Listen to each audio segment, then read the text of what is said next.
আপনি নামাজের মধ্যে সালাম দেন না, আসসালামু আলাইকুম ওয়া রাহমাতুল্লাহ। ডান দিকে এখানে একটা মাসালা আপনাদেরকে স্পষ্ট করে দেই।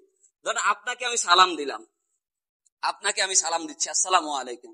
এখন আপনাকে যদি আমি সালাম দিই আসসালামু আলাইকুম, এদিকে একজন লোক আছে, এদিকে ধরেন কেউ নাই, আমি দিলাম আসসালামু আলাইকুম, আপনি কি আমার সালামের জবাব নিবেন?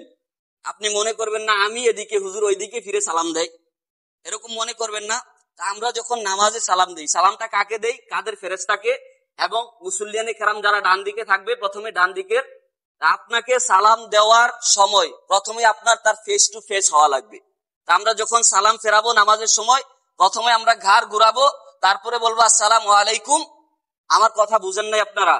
আমরা কিন্তু এভাবে আসসালামু আলাইকুম বলতে বলতে ঘাড় ঘুরাই। আপনাকে আমি সালাম দিচ্ছি, আপনি তোমার আসসালামু আলাইকুম, আপনি বেজার হবেন না? আমার কথা আপনারা বুঝেন না, আপনি বেজার হবেন না? আমরা যখন ফেরেশতাদেরকে এবং ডান পাশে মুসল্লিদেরকে সালাম দেই, আমরা নামাজের নিয়ম হচ্ছে, কিতাবের নাম হচ্ছে বাহারে শরীয়ত, কিতাবের নাম হচ্ছে নামাজ কি আহকাম, ইলিয়াস আহমদ আক্তার কাদেরী এবং আলা হযরতের কিতাব থেকে সংকলন করা হয়েছে।